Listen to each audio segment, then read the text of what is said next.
전심으로 주를 즐거워하라. 모든 만물들아 찬양하라.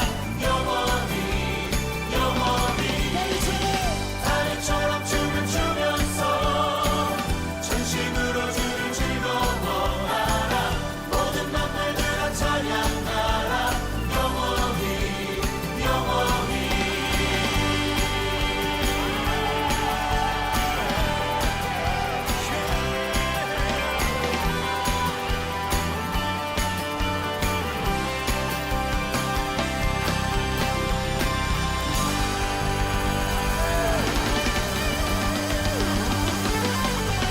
도와줘요 성령님, 도와줘요 성령님이라는 제목으로 함께 하나님의 말씀을 나눠보려고 해요. 여러분 초코파이 좋아하시나요? 초코파이에 보면 뭔 글자가 쓰여있는지 아시나요? 바로 정이라는 글자를 쓰여져 있습니다. 한국인은 그 예로부터 이 정이 많다라고 불렸어요. 이 정감이 많다 보니까 서로 나누면서 살아가는 것이 이 한국인의 미덕이었습니다. 최근에 한 통계 자료를 보니까 이 91%가 넘는 인구가 이 도시에서 살아간다고 해요. 도시에서 살아간다라는 것의 특징이 무엇이 있을까 생각해 봤는데 익명성이 보장된다라는 것을 알 수 있습니다. 익명성이 뭐예요? 라는 친구들 물어볼 것 같아서 이렇게 가져왔어요. 익명성이란 한번 따라해 볼까요? 어떤 행위를 한 사람이 누구인지 드러나지 않는 특성. 내 옆집에 누가 살고 있는지, 내 이웃이 무슨 일을 겪고 있는지 우리는 잘 알지 못하는 시대를 살고 있습니다.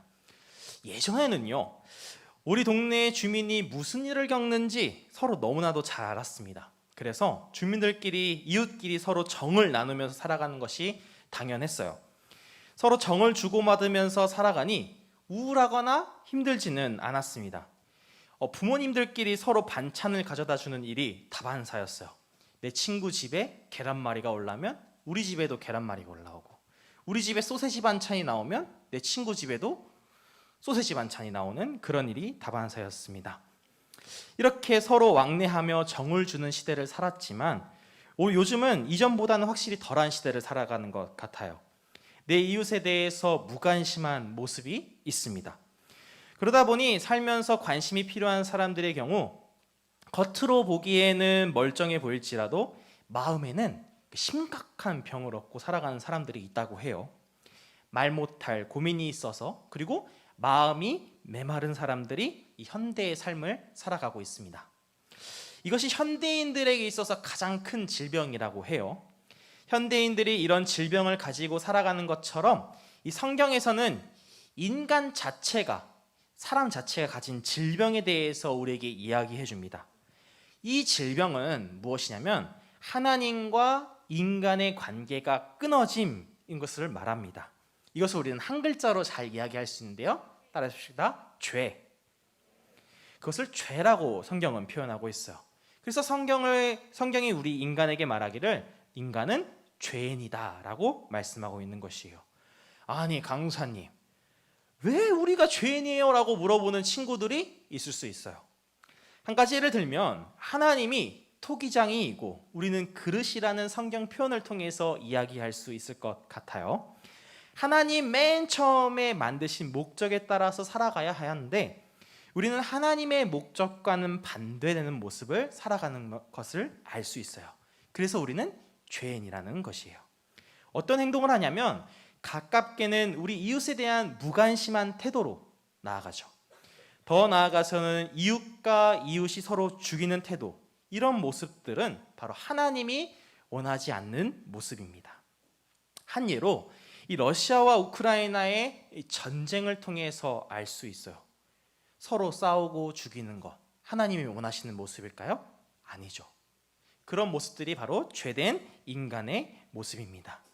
인간은 하나님이 처음 만드셨을 때 서로 사랑하기 위해서 태어났어요. 그리고 하나님을 사랑하기 위해서 태어났습니다. 그러나 이런 죄의 모습은 오늘날 우리에게만 있는 것이 아니에요. 성경 말씀을 보니까 우리가 함께 읽은 말씀 속에도 그 이스라엘 백성도 이런 죄의 모습을 했다라고 나타나고 있는데요. 그들이 지은 죄는 크게 두 가지로 쓰여져 있어요. 첫 번째 따라해 봅시다. 이방의 신들을 숭배하는 모습. 이방의 신들을 숭배하는 죄를 저질렀고요. 두 번째, 사회적으로 불의를 행함. 이런 이야기의 그 죄의 모습을 가진 사람들이 하나님께서는 돌아올 수 있도록 하나님은 선지자를 세우셔서 하나님의 뜻을 알려주셨어요. 오늘 본문 말씀 에스겔이라는 사람도 바로 그런 선지자입니다. 에스겔 선지자는 선지자로서 많은 하나님의 뜻을 알려주었는데요. 그런데 에스겔서를 전체를 읽어보니까 아무도 에스겔 선지자의 말을 듣지 않는 모습을 볼 수 있습니다. 그 몇 가지 성경 구절들을 함께 찾아보려고 하는데요. 에스겔서 2장 4절, 3장 27절, 12장 2절, 20장 8절을 말씀을 함께 읽어보려고 해요.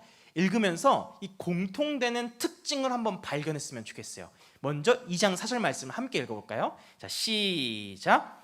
내가 너를 고집스럽고 말을 듣지 않는 백성에게 보낸다. 너는 그들에게 주 여호와께서 이렇게 말씀하셨다라고 전하여라. 3장 27절. 그러나 내가 너에게 말할 때에는 내 입을 열어주겠다. 그러면 너는 주 여호와께서 이렇게 말씀하셨다라고 말해야 한다. 들을 사람도 있고 듣지 않는 사람도 있을 것이다. 왜냐하면 그들은 내게 반항하는 백성이기 때문이다. 12장 2절. 사람아, 너는 반역하는 백성 가운데 살고 있다. 그들은 눈이 있어도 보지 못하고 귀가 있어도 듣지 못한다. 왜냐하면 그들은 반역하는 백성이기 때문이다. 20장 8절. 그러나 그들은 나를 반역하고 내 말을 듣지 않았다. 그들은 더러운 우상을 제거하지 않았고 이집트의 우상들에게 떠나지 않았다. 그래서 나는 이집트 땅에 사는 그들을 향해 내 분노를 쏟아 부어야 하겠다고 생각했다. 더 나아가서 3장 7절 말씀 함께 읽게. 시작. 그러나 이스라엘 백성은 내 말을 듣지 않을 것이다. 그것은 그들 모두가 고집이 세고 마음이 닫혀 있기 때문이다. 아멘. 이 말씀들을 통해서 죄된 이스라엘 백성들의 발견할 수 있는 특징이 뭐예요? 힌트. 듣지 않는다. 하나님 말씀을 듣지 않습니다. 그리고 고집이 세고 마음이 닫혀 있다라고 성경은 표현하고 있어요. 마음이 돌처럼 굳어져 있고 듣지 않고 고집이 센 이스라엘 백성들을 보면서 우리는 너무나도 잘 알고 있는 에스겔 선지자의 환상 이야기가 등장하게 되는 것이에요. 바로 에스겔의 마른 뼈 환상 이야기예요. 한번 들어보시겠나요? 에스겔이 뼈들이 가득한 계곡 가운데에 도착하게 되었어요. 계곡에 도착했는데 그 뼈들이 쌓인 곳을 보게 된 것이죠. 근데 이 뼈를 보니까 아주 메말라 있었어요. 물기 하나 없이 완전 그냥 뼈다구였어요. 하나님께서는 이 뼈들이 살 수 있다라고 에스겔에게 물었어요. 에스겔이 고민하는 거죠. 하나님만이 하실 수 있을 것 같아요 라고 대답했습니다. 이제 하나님은 에스겔에게 마른 뼈들을 향해서 이렇게 외치라, 선포하라 라고 말했어요. 우리 에스겔의 선포를 함께 읽어볼까요? 자, 첫 번째 시작. 마른 뼈들아 여호와의 말씀을 들어라. 마른 뼈들아 여호와의 말씀을 들어라 라고 했어요. 듣지 않는 마른 뼈들아 들어라 라고 얘기를 했어요. 두 번째 한번 외쳐볼까요? 시작. 내가 너희 속에 숨을 불어 넣으면 너희가 살아날 것이다. 에스겔 선지자처럼 여러분 큰 소리를 한번 외쳤으면 좋겠어요. 세 번째 시작. 내가 너희에게 힘줄을 붙이고 내 위에 살을 입히며 살갗으로 덮을 것이다. 마지막 네 번째 시작. 내 속에 숨을 불어 넣을 것이니 너희가 살아날 것이다 라고 외쳤더니 에스겔 선지자가 말했던 대로 정말로 힘줄과 살들이 뼈 위에 나타났고 살갗이 덮였어요. 그러나 아직 생기는 없었죠.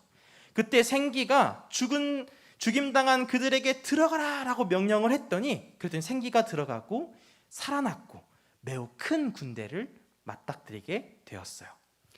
에스겔의 이 환상이 끝나고 하나님께서는 에스겔 선지자에게 나타나셔서 이렇게 말씀하셨어요. 이 뼈들, 이 마른 뼈들은 이스라엘 백성을 상징하는 것이야. 뼈가 말라버렸고 희망이 없으며 망한 사람들이야. 죄인이고 듣지 않고 마음이 닫혀 있고 고집이 센 사람들이야 라고 말씀해 주신 것이에요.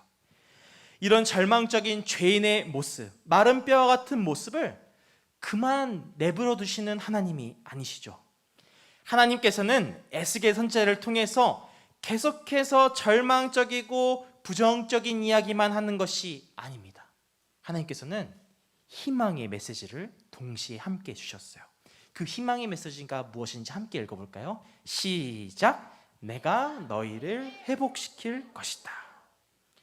죽어있는 마른 뼈와 같은 존재에게 힘줄을 주고 살을 더해주고 더 나아가서 너희에게 나의 영을 줄 것이다 라는 그 말씀은 너희가 무덤을 열고 너희를 그곳에서 끄집어낼 것이다 라는 말씀이와 동시에 내가 너희를 이스라엘 땅으로 다시 회복시킬 거야 라는 하나님의 놀라운 희망의 약속인 것이었어요.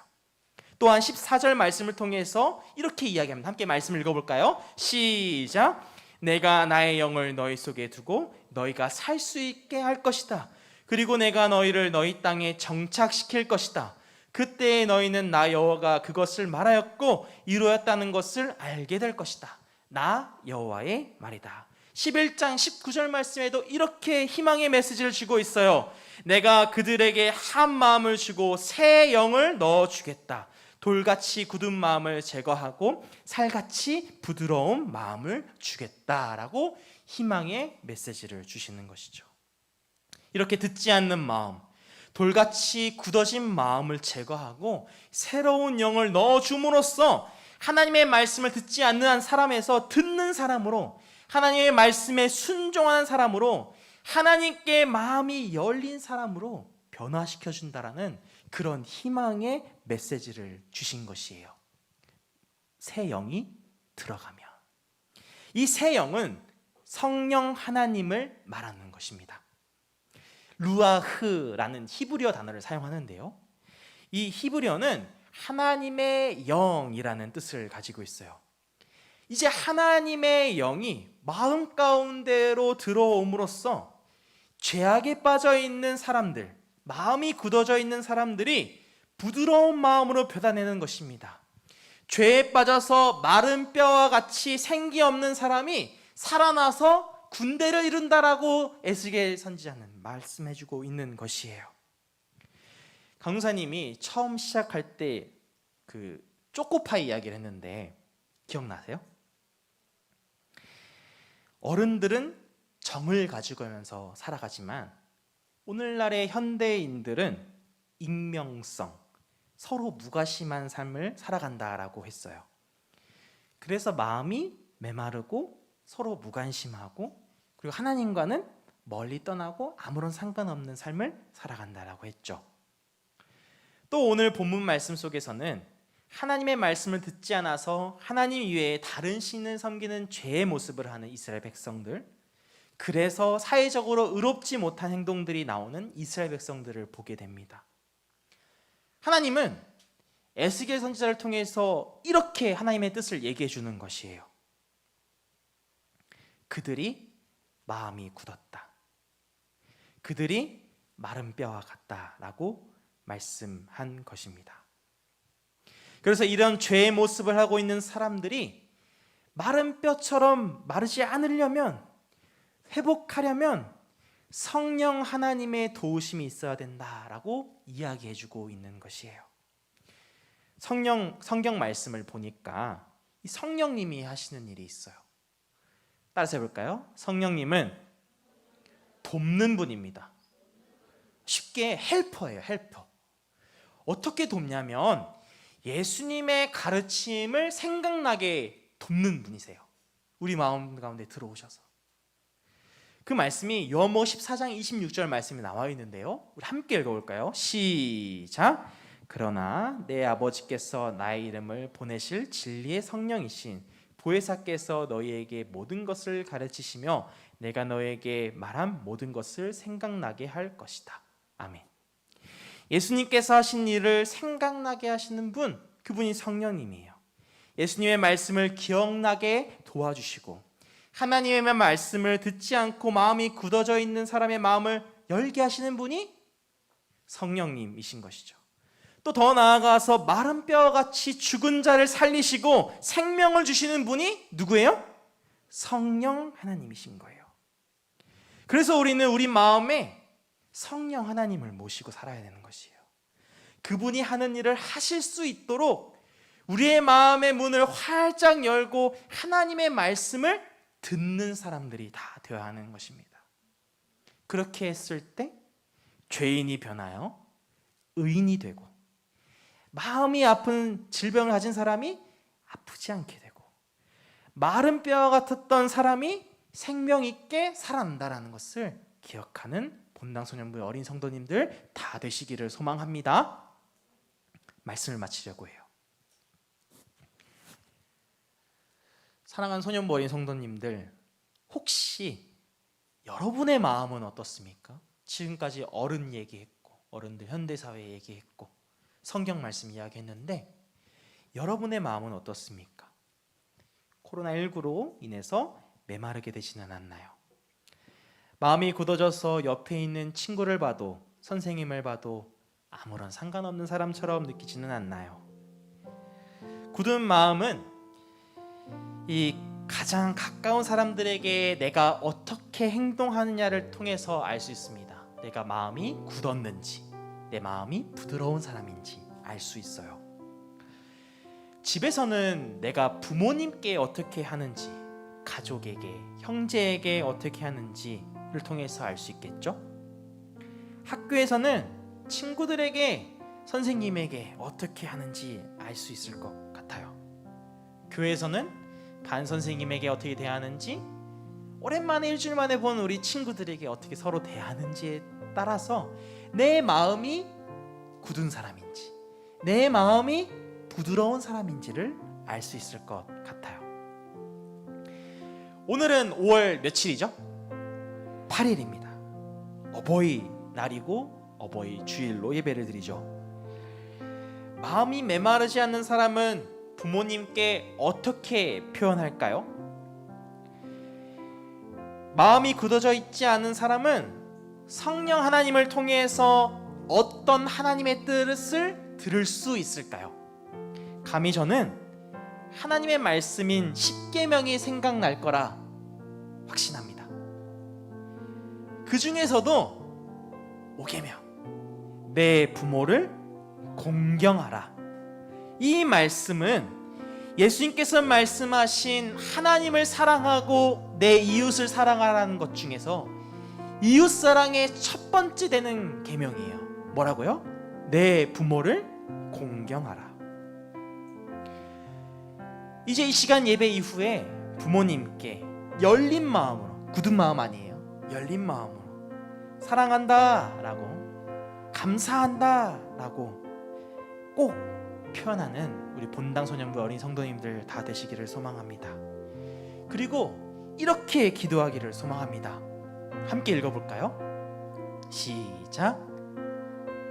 나의 굳은 마음을 부드럽게 해주세요. 성령님을 통해서 우리의 굳은 마음이 부드럽게 되는 우리 본당 소년부의 어린 성도님들 한 사람 한 사람 다 되시기를 소망합니다. 혹시 아직 굳어있는 친구 있나요? 우리 이 시간 돕는 하나님이신 성령 하나님께 이렇게 기도하기를 원합니다. 하나님, 내 마음을 부드럽게 해주세요. 내가 하나님을 영접합니다. 손 모으고 눈 감고 지금 들은 말씀을 기억하며 함께 기도하겠습니다.